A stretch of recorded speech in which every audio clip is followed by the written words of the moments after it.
Hey guys, NRDS Management Private Limited requirement notification আইছে যত আপোনাৰ multiple vacancy কাৰণে আইছে notification খিনি কেনেকৈ আপুনি eligibility criteria খিনি চেক কৰিব কেনেকৈ আপুনি এপ্লাই কৰিব তাৰে complete details মই আপোনাক এই ভিডিঅ'ত প্ৰভাইড কৰিম প্ৰথমতে আপুনি ভিডিঅ'টো কমপ্লিট চাই ল'ব তাৰ পিছত যদি এইটো requirement related কোনো ধৰণৰ কোৱেশ্চন থাকে আপুনি এই ভিডিঅ'ৰ কমেন্ট সেকশনত কমেন্ট কৰি দিব তাহক দেৰি নকৰি আজিৰ ভিডিঅ'টো আৰম্ভ কৰোঁ প্ৰথমতে আপুনি যিকোনো ব্ৰাউজাৰত ওপেন কৰি ল'ব আৰু তাতে যদি আপুনি সাৰ্চ কৰে www.nrdsindia.com সাৰ্চ কৰিলে আপুনি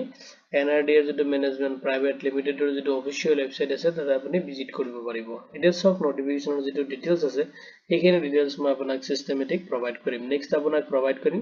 আপুনি কৰ পৰা অফিচিয়েল নোটিফিকেশনটো ডাউনলোড কৰিব কেনেকৈ আপুনি এপ্লাই কৰিব এইখিনি প্ৰসেস মই এই ভিডিঅ'ৰ লাষ্টত আপোনাক প্ৰভাইড কৰি গাইস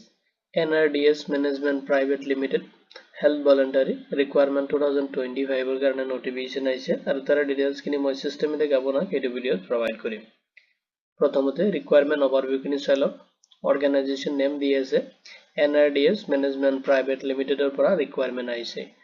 যত আপোনাৰ পোষ্ট নেমটো দি আছে হেল্থ ভলান্টাৰী কাৰণে আইছে ৰিকুৱাৰমেন্ট খিনি যত আপোনাৰ টোটাল ভ্যাকেন্সি আছে 420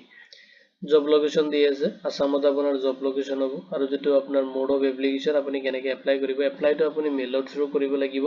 কেনেকৈ আপুনি মেইলৰ থ্ৰু আপোনাৰ এপ্লিকেশনটো কৰিব এইখিনি প্ৰসেস মই এই ভিডিওৰ লাষ্টত আপোনাক প্ৰভাইড কৰিম এপ্লাইৰ যেটো লাষ্ট ডেট দিয়া আছে জুন 12 2025 লৈকে আপুনি আপোনাৰ এপ্লিকেশনটো লাষ্ট সাবমিট কৰিব পাৰিব এটা সব ভ্যাকেন্সি ডিটেইলছ কিনে দি আছে টোটাল আপুনি এপ্লাই কৰিব পাৰিব 420 হেল্থ ভলান্টাৰীৰ কাৰণে যেটো ৰিকুৱাৰমেন্ট আইছে আৰু এইখিনি পোষ্টত এপ্লাই কৰোতে আপুনি ফলো কৰিব লাগিব এলিজিবিলিটি ক্ৰাইটেৰিয়া খিনি যত আপোনাৰ এডুকেশনাল কোৱালিফিকেশন বিচাৰিছে আপুনি গ্ৰেজুৱেট কমপ্লিট কৰা হ'ব লাগিব এনে discipline from a recognized university পৰা আপুনি আৰ্টস কমাৰ্চ যিকোনো ষ্ট্ৰীমৰ পৰা যদি আপুনি গ্ৰেজুৱেচনটো কমপ্লিট কৰিছে তেতিয়ালে আপুনি পোষ্ট কিনি কাৰণে এলিজিবল হ'ব এটা কোনো ধৰণৰ এক্সপেৰিয়েন্স বিচাৰা নাই আপুনি যদি ফ্ৰেছাৰ্স ক্যান্ডিডেট হয় তেতিয়ালে আপুনি পোষ্ট কিনি কাৰণে এলিজিবল হ'ব যদি আপুনি এক্সপেৰিয়েন্স হোল্ডাৰ হয় তথাপি আপুনি পোষ্ট কিনি কাৰণে এলিজিবল হ'ব আৰু আপুনি এপ্লাই কৰিব পাৰিব নেক্সট চাওক এজ লিমিট দিয়া আছে মিনিমাম যদি আপোনাৰ 18 ইয়াৰ্স হৈছে তেতিয়ালে আপুনি পোষ্ট কিনি এপ্লাই কাৰণে এলিজিবল হ'ব আৰু ম্যাক্সিমাম আপুনি এপ্লাই কৰিব পাৰিব 35 ইয়াৰ্স লৈ কিনে আৰু এজটো আপুনি ক্যালকুলেশন কৰিব লাগিব জানুৱাৰী 1 2025 ৰ ডেট হিচাপত নেক্সট চাওক ৰেসিডেন্সিয়েল ৰিকুৱাৰমেন্ট বিচাৰিছে আপুনি যদি পোষ্ট কিনি কাৰণে এপ্লাই কৰে তেনেহলে আপুনি হ'ব লাগিব পাৰ্মানেন্ট ৰেসিডেন্ট অফ PTR লগতে আপোনাৰ জেনাৰেল ক্যাটাগৰী যদি হয় আপুনি BTR তেতিয়ালে ৰেসিডেন্সিয়েল সাৰ্টিফিকেট লাগিব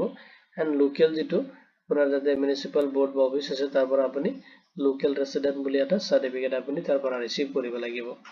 এন্ড যদি আপুনি SC ST OBC বা MOBC ক্যান্ডিডেট হয় তেতিয়ালে আপোনাৰ ভ্যালিড কাষ্ট সাৰ্টিফিকেট আপোনাৰ তাত থাকিব লাগিব আপুনি যদি এপ্লাই কৰে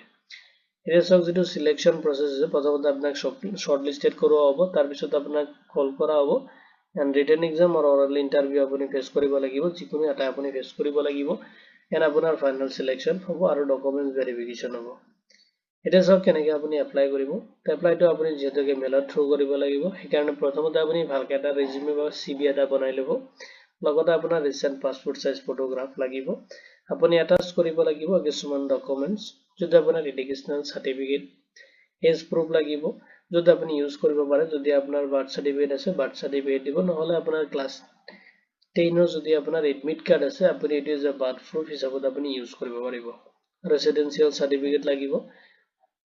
কাষ্ট সাৰ্টিফিকেট ইফ এপ্লিকেবল যদি আপোনাৰ কাষ্ট সাৰ্টিফিকেট আছে আপুনি দিব এন্ড ৰেসিডেন্সিয়েল সাৰ্টিফিকেট আপুনি এটাচ কৰিব লাগিব আৰু এটাচ কৰি কিনে আপুনি এটো মেইল আইডিত সেন্ড কৰি দিব লাগিব যেটো মেইল আইডি মই এই ভিডিওৰ ডেসক্ৰিপচনতো প্ৰভাইড কৰি দিম নেক্সট আপুনি আপোনাৰ এপ্লিকেশনটো সাবমিট কৰিব লাগিব ইম্পৰ্টেন্ট ডেটস কিনে চাই লওক অলৰেডি এপ্লাই ষ্টাৰ্ট হৈছে আৰু আপুনি লাষ্ট আপোনাৰ এপ্লিকেশনটো সাবমিট কৰিব পাৰিব জুন 12 2025 লৈ কিনে ইম্পৰ্টেন্ট লিংকখিনি মই এই ভিডিওৰ ডেসক্ৰিপচনত প্ৰভাইড কৰি দিম লগতে আপুনি ভিজিট কৰিব পাৰে জব এলাৰ্ট এসকে পৰ্টালত তাতে মই ডিটেইলছখিনি তাতে আপলোড কৰি দিম লগতে ইম্পৰ্টেন্ট লিংকখিনি আৰু বাকি মোৰ ডিটেইলছখিনি আপুনি তাতে ভিজিট কৰি কিনে চেক কৰিব পাৰিব তাৰ পৰা আপুনি অফিচিয়েল যেটো নোটিফিকেশন আইছে তাতে ডাউনলোড কৰিব পাৰিব লগতে অফিচিয়েল যেটো ওয়েবসাইট আছে সেইটো লিংক মই প্ৰভাইড কৰি দিম তাতে ক্লিক কৰি কিনে আপুনি অফিচিয়েল ওয়েবসাইটত ভিজিট কৰিব পাৰিব এটো ৰিকুৱাৰমেন্ট ৰিলেটেড যদি কোনো ধৰণৰ কোৱেশ্চন থাকে আপুনি এই ভিডিওৰ কমেন্ট সেকশনত কমেন্ট কৰি দিব ভিডিওটো চোৱাৰ বাবে ধন্যবাদ দি কিনে মই আজিৰ ভিডিও ইমানতে সামৰিছো